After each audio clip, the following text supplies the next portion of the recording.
Hello everyone. आज अपन topic पढ़ेंगे emergence of macro economics. अब मैक्रो इकोनॉमिक्स कैसे आई ये हमने लास्ट लेक्चर में देखा था कि मैक्रो इकोनॉमिक्स 1930s के टाइम पर आई थी जब ग्रेट डिप्रेशन आया। अब हम उस थोड़े इवेंट को ध्यान से समझेंगे, उसके पहले इकोनॉमिक्स कैसी थी, कैसी चलती थी, 1930s में कैसी सिचुएशंस आई जिसके कारण हमें नई इकोनॉमिक थ्योरी लानी पड़ी। अब उसको पढ़ने से पहले मैं कुछ एक चीज़ क्लियर करना चाहूँगा आपके लिए कि आपको इस सब्जेक्ट को कैसे पढ़ना है। देखो, इकोनॉमिक्स एक ऐसा सब्जेक्ट है जो हमें आसपास चीज़ें दिखती हैं, मतलब कि हम जो पढ़ रहे हैं यहाँ पर अपने लेक्चर्स में वो हम इजीली आसपास देख सकते हैं। देखो, कोई भी पढ़ाई इंगेजिंग कब होती है? जब हम उसके साथ इंगेज होते हैं, मतलब कि जब हम उन चीज़ों को आसपास अप्लाई करने की कोशिश करते हैं, जो भी पढ़ते हैं उसका एप्लीकेशन आसपास देखते हैं, तो उससे हमारी चीज़ें माइंड में बनी रहती हैं और वो सब्जेक्ट उतना अच्छा हमें लगने लगता है।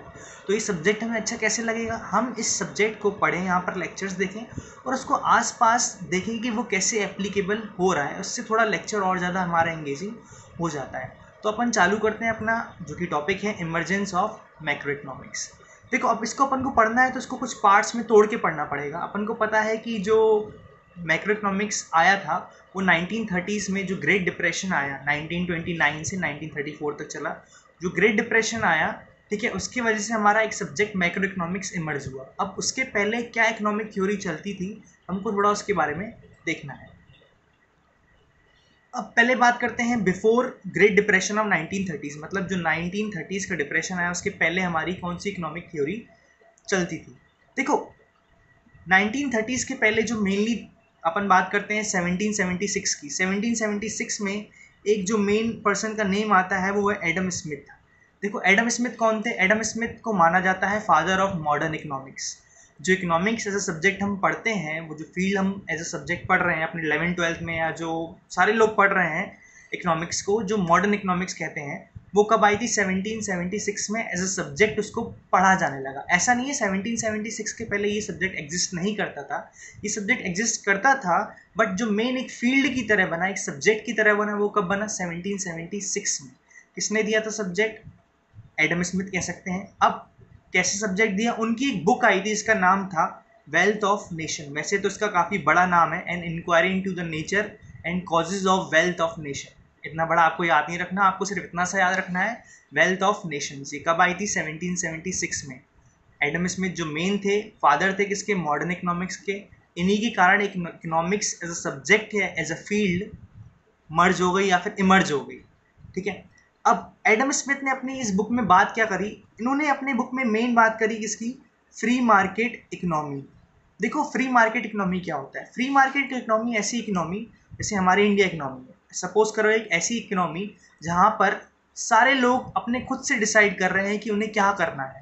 जैसे मैं हूँ तो मैं डिसाइड करूँगा, मेरे पास अगर कैपिटल है, मैं क्या करना चाह रहा हूँ, क्या नहीं करना चाह रहा हूँ, अपनी उस कैपिटल से कौन सा बिजनेस चाह रहा हूँ, नहीं चाह रहा हूँ, ये मेरे पे डिपेंड करता है। ऐसे ही एक कंज्यूमर है तो वो उस पर डिपेंड करता है क्या खरीद रहा है, नहीं खरीद रहा है। मतलब कि इकोनॉमी में कोई भी इंटरफेयर नहीं करेगा, लोग अपने हित में काम कर रहे हैं, अपने सेल्फ इंटरेस्ट में काम कर रहे हैं, ना कि कोई दूसरा उनको आके बता रहा है कि उनको ऐसी ऐसी चीज़ें करनी है। तो ये होता है फ्री मार्केट इकोनॉमी। इसको अपन बोलते हैं self regulating economy. Self regulating economy मतलब कि वहाँ पर खुद ही लोग रेगुलेट कर रहे हैं उसको, ठीक है। जैसे कि डिमांड सप्लाई, तो डिमांड सप्लाई की फोर्सेस डिसाइड करती हैं।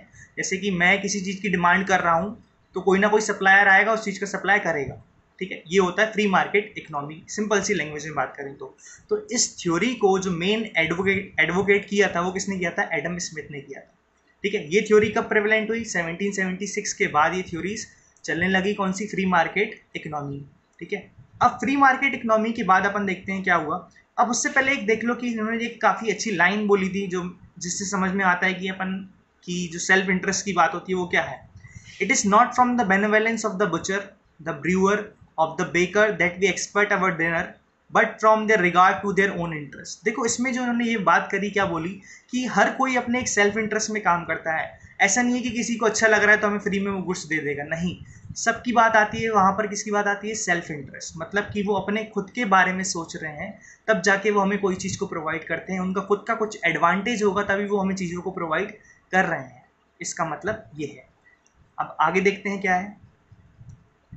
अब देखो 1930s के पहले जो एक थ्योरी चलती थी फ्री मार्केट वाली, फ्री मार्केट इकोनॉमी, या फिर एक इकोनॉमी में इंटरफेरेंस नहीं रहना चाहिए गवर्नमेंट का या फिर किसी भी सेंट्रल बॉडी का, तो उन थ्योरी में जो लोग बिलीव करते थे या उन थ्योरी को जिन्होंने आगे एडवोकेट किया, उनको अपन क्या बोलते हैं, क्लासिकल इकोनॉमिस्ट, क्लासिकल इकोनॉमिस्ट। ठीक है, अब 1930s के पहले अपन देखें तो 1930s के पहले क्लासिकल इकोनॉमिस्ट कुछ चीज़ें मानते थे, मतलब उन्होंने जो थ्योरीज दी थी वो थ्योरीज क्या थी या फिर उनमें उनका एक जिस्ट क्या था वो देखते हैं। ठीक है, वो कहते थे कि जो माइक्रो इकोनॉमिक्स के प्रिंसिपल है, मतलब माइक्रो इकोनॉमिक्स मतलब हम जब इकोनॉमिक्स को इंडिविजुअल लेवल पे पढ़ते हैं उसको माइक्रो इकोनॉमिक्स बोलते हैं। ठीक है, तो जो इकोनॉमिक्स को हम पढ़ते हैं इंडिविजुअल लेवल पर, जो उसके प्रिंसिपल्स होते हैं, प्रिंसिपल्स मतलब कि डिमांड सप्लाई वाले, वो काफ़ी है इकोनॉमी को एज अ होल समझाने के लिए, होल मतलब कि कंप्लीट समझाने के लिए, कोई अलग से थ्योरी देने की जरूरत नहीं है। मतलब जो हमारे पे इंडिविजुअल पे एप्लीकेबल होता है, जो मेरे पे एप्लीकेबल है, वो इकोनॉमी पे भी एप्लीकेबल हो रहा होगा। ये हमने क्या बोला, मतलब कि किसने बोला, क्लासिकल इकोनॉमिस्ट ऐसा मानते थे। सेकंड ये मानते थे कि अब एक बात बताओ, जब सब लोग अपने इंडिविजुअल सेटिस्फेक्शन के लिए काम कर रहे हैं, एडम स्मिथ ने भी कहा था क्या, कि हर कोई अपने सेल्फ इंटरेस्ट में काम करता है। अगर हर कोई सेल्फ इंटरेस्ट में काम कर रहा है तो अल्टीमेटली इकोनॉमी का भी भला होगा। क्यों, हर कोई अपना भला चाह रहा है तो पूरी इकोनॉमी का भला हो गया। तो ये मानते थे कौन, क्लासिकल इकोनॉमिस्ट। ठीक है, अब एक बात बताओ, सबका वेलफेयर हो रहा है यहाँ पर, जब सबका वेलफेयर हो रहा है, ठीक है, सोशल वेलफेयर की बात कर रहे हैं, क्यों सोशल वेलफेयर हुआ, क्योंकि हर एक इंसान चाह रहा था, हर एक इंसान चाह रहा था, इसलिए कंप्लीट इकोनॉमी का भी हमारा क्या हो गया, सोशल वेलफेयर। अब सबका भला हो रहा है, दैट मीन्स हमारे रिसोर्सेज मतलब कि जो हमारे पास लिमिटेड रिसोर्सेज हैं वो बेस्ट पॉसिबल वे में यूज हो रहे होंगे। ये किसका मानना था, क्लासिकल इकोनॉमिस्ट का मानना था ये, क्या, कि जो हमारे पास रिसोर्सेज हैं वो कब हमारे बेस्ट यूज हो रहे हैं, जब सबका बेनिफिट हो रहा है, सबको सोशल वेलफेयर मिल रहा है, तो हमारी सीधी सी बात है हमारे रिसोर्सेज भी कैसे यूज हो रहे होंगे, एफिशिएंटली और बेस्ट पॉसिबल वे में यूज हो रहे होंगे। ये किसका मानना था, क्लासिकल इकोनॉमिस्ट। और इसका एक और चीज अपन यहाँ पे जो मेन इंपॉर्टेंट पॉइंट है वो है फुल एम्प्लॉयमेंट। देखो फुल एम्प्लॉयमेंट का मतलब क्या है, कि जो लोग जॉब करना चाह रहे हैं उनको जॉब मिल रही है। क्लासिकल इकोनॉमिस्ट क्या मानते थे कि किसी भी टाइम पर इकोनॉमी में हमेशा क्या रहता है, फुल एम्प्लॉयमेंट की कंडीशन। फुल एम्प्लॉयमेंट मतलब कि जैसा मैंने समझाया कि जो लोग जॉब करना चाह रहे हैं उनको जॉब मिल रही होगी। दैट मीन्स इकोनॉमी हमारी हमेशा क्या रहेगी, कहाँ पर ऑपरेट कर रही होगी, फुल एम्प्लॉयमेंट लेवल पर ऑपरेट कर रही होगी। ये किसका मानना था, क्लासिकल इकोनॉमिस्ट का मानना था ये चीज़।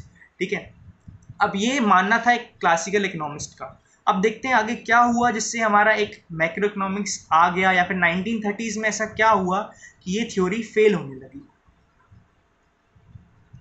अब बात करते हैं during the great depression and afterward, मतलब कि जो ग्रेट डिप्रेशन था 1930s का, उसमें ऐसा क्या हुआ, मतलब कि कैसे इवेंट्स हुए जिसके कारण से हमारा एक मैक्रो इकोनॉमिक्स अलग सब्जेक्ट निकल के आ गया। देखो पहले क्या मानते थे कि जो माइक्रो है वो ही काफ़ी है किसको समझाने के लिए, पूरी इकोनॉमी को समझाने के लिए। बट ग्रेट डिप्रेशन आया, उसके बाद चीज़ें चेंज हो गई। तो वो देखते हैं कि क्या चीज़ें हुई हैं। अब बात करते हैं सबसे पहले ग्रेट डिप्रेशन में। ग्रेट डिप्रेशन में था क्या, ग्रेट डिप्रेशन था कि एक ऐसा पीरियड था जहाँ पर हमारी जो इकोनॉमी है, हमारी इकोनॉमी नहीं मतलब कि जो डेवलप्ड इकोनॉमीज़ है वर्ल्ड की, वो सारी डाउन होने लगी। डाउन होने लगी मतलब कि वहाँ पर जीडीपी कम हो गया, जीडीपी कम हो गया तो एम्प्लॉयमेंट भी कम होने लगा, अनएम्प्लॉयमेंट की सिचुएशन बढ़ने लगी। ठीक है, और अनएम्प्लॉयमेंट बढ़ने लगा, बट लेकिन कौन, माइक्रो इकोनॉमिक्स में क्लासिकल इकोनॉमिक्स ने क्या बोला था कि हमारी इकोनॉमी हमेशा कब कहाँ ऑपरेट करती है, फुल एम्प्लॉयमेंट पर ऐसा नहीं हुआ। कब, 1929 में जब ग्रेट डिप्रेशन आया, उसके बाद हमारा काफ़ी डेवलप्ड इकोनॉमीज़ में जो अच्छी खासी इकोनॉमीज़ थी वहाँ पर क्या हो गया, अनएम्प्लॉयमेंट बढ़ गया, वहाँ पर जीडीपी जो था वो भी बहुत ज़्यादा कम होने लगा। तो ये सारी दिक्कतें कब आई, ये सारी दिक्कतें आई डिप्रेशन के टाइम पर। ठीक है, अब डिप्रेशन के टाइम पर ये दिक्कतें आई तो क्या हुआ, अब सीधी सी बात है, देखो अनएम्प्लॉयमेंट ज़्यादा होने लगा उन कंट्रीज़ में, तो उससे क्या हुआ, उनका जीडीपी कम हो गया। अब एक बार बताओ, जीडीपी कम हो रहा है, जीडीपी कम हो रहा है, दैट मीन्स डिमांड भी कम करेंगे लोग। अब लोग डिमांड कम कर रहे हैं, तो अगर मैं डिमांड कम कर रहा हूँ तो जो सप्लायर है वो भी कम बनाएगा। अगर सप्लायर कम बनाएगा, सीधी सी बात है, जो लोगों को वो एम्प्लॉय करके बैठा है तो वो लोगों को एम्प्लॉय भी नहीं करेगा। ठीक है, क्योंकि जब डिमांड ही नहीं आ रही तो लोगों को एम्प्लॉय मैं क्यों करूँ, तो ये बात आने लगी। ठीक है, अब अगेन क्या हुआ, अब लोगों को एम्प्लॉयमेंट नहीं मिल रहा है तो उनके उनके पास इनकम नहीं आ रही। अब इनकम नहीं आ रही तो अगेन से डिमांड क्या हो जाएगी, कम हो जाएगी। तो ये एक साइकिल बनने लगी, इसको अपन ने क्या नाम दिया, लो लेवल इक्विलिब्रियम ट्रैप। मतलब कि ट्रैप समझते हैं कि हम किसी चीज़ में फंस जाते हैं। तो यहाँ पर हमारी इकोनॉमी किस में फंस गई, बार बार वही सिचुएशन, वो साइकिल क्रिएट होने लगी, जिससे क्या होने लगा, हमारी इकोनॉमी मतलब कि डेवलप्ड इकोनॉमीज एक इक्विलिब्रियम ट्रैप में फंस गई। मतलब कि वहाँ पर हमेशा ही डिमांड कम होती गई और हमारी इकोनॉमी कहाँ जा रही थी, डाउन जा रही थी। देखो ये जो सिनेरियो है ये आजकल भी रेलेवेंट है। आजकल रेलेवेंट कैसे है, हमको पता है जो वायरस के आने से क्या हुआ, हमारी वर्ल्ड इकोनॉमी जितनी भी हैं अभी काफ़ी ज़्यादा नीचे चली गई है। ठीक है, अभी भी क्या हो रहा है, काफ़ी बड़े लेवल पर अनएम्प्लॉयमेंट आ गया है। ठीक है, तो काफ़ी बड़े लेवल पर अनएम्प्लॉयमेंट आ गया है, तो इस टाइम पर कौन इंटरफेयर कर रहा है, गवर्नमेंट। ये पॉइंट ध्यान रखना, अभी आगे ही काम आएगा अपन को। अब जो मेन हुआ वो किसने थ्योरीज दी, ये थ्योरीज तो फेल होने लगी। कौन सी थ्योरी, जो माइक्रो इकोनॉमिक्स वाली थी। ठीक है, और अपन ने ये देखा था कि यार माइक्रो इकोनॉमिक्स क्या कहता था कि जो इंडिविजुअल लेवल पर एप्लीकेबल हैं चीज़ें वो कंप्लीट लेवल पर भी होंगी, पर वो ऐसा नहीं हुआ। ठीक है, अपन ने पिछले लेक्चर में ही समझा था क्या कि सेविंग्स हमारी जो हम सेव करते हैं वो इंडिविजुअल लेवल पर अच्छी थी, पर जब हम उसको कंप्लीट लेवल पर कर रहे थे या होल लेवल पर कर रहे थे तो उतनी एप्लीकेबल अच्छी नहीं थी। तो ये क्या था, ये एक एग्जाम्पल था कि हमारी जो माइक्रो लेवल पर चीज़ें हैं वो मैक्रो लेवल पर अच्छी नहीं होती कभी कभी। तो ये थ्योरी तो गलत है कि जो माइक्रो में सही है तो वो मैक्रो में भी एप्लीकेबल होगा, मतलब कि जो इंडिविजुअल लेवल पर सही है तो वो होल लेवल पर भी ये सही होगा, ये गलत बात है। तो इसी कारण हमारा जो मेन थ्योरी थी, एक जो नई थ्योरी डेवलप हुई, जो किन्होंने दी थी, हमें जेएम कीन्स ने दी थी। अब सबको पता है यही जो मेन इकोनॉमिक्स थे जिन्होंने इनकी थ्योरी काफ़ी रेलेवेंट हुई उस टाइम पर। इन्होंने उस पीरियड को समझाया अच्छे से कि ये हमारी दिक्कतें क्यों आ रही हैं, और इन्होंने जो मेन थ्योरी प्रोपाउंड करी वो क्या बोला इन्होंने कि इस टाइम पर मतलब कि जो डिप्रेशन के टाइम पर है वहाँ पर गवर्नमेंट का इंटरफेरेंस बहुत ज़रूरी है। जैसे अभी मैंने बताया कि वायरस की वजह से हमारी अनएम्प्लॉयमेंट की सिचुएशन बढ़ जाएगी, इकोनॉमी सारी की सारी डाउन जाने लगेंगी, तो क्या होगा, इस टाइम पर कौन इंटरफेयर कर रहा है, गवर्नमेंट। इस टाइम पर गवर्नमेंट बता रही है हमको कि हमें क्या करना है, हमको क्या नहीं करना है, कौन से बिजनेस खुलेंगे, कौन से नहीं करेंगे खुलेंगे। और इकोनॉमी डाउन जा रही है तो उसको संभालने भी कौन आ रहा है, गवर्नमेंट संभालने आ रही है। ये तो खैर एक हेल्थ इशू है, इकोनॉमिक इशू नहीं है, बट एक मैं एग्जांपल दे रहा हूँ आपको। ठीक है, ऐसे ही उस टाइम पर क्या हुआ, डिप्रेशन आया, तो उस टाइम पर क्या हुआ, 1930s के टाइम पर कोई संभालने के लिए नहीं आ रहा था, इकोनॉमी उठ नहीं रही थी। तो जेएम कीन्स ने क्या बोला कि हमको ज़रूरी है कि गवर्नमेंट का इंटरफेरेंस ज़रूरी है, ऐसे टाइम पर गवर्नमेंट आए और इकोनॉमी को बचाए। देखो ये जो मैंने समझाया एक नॉर्मल सा, ये बहुत सिंप्लीफाइड मॉडल है, ये सिंपल वे में बताया मैंने। इसके अलावा भी बहुत सारी थ्योरीज बीच बीच में आई थी। ठीक है, और इकोनॉमिक थ्योरीज चेंज होती रहती है। ठीक है, तो ये था हमारा आज का लेक्चर। आई होप आपको पसंद आया होगा। Thank you for watching.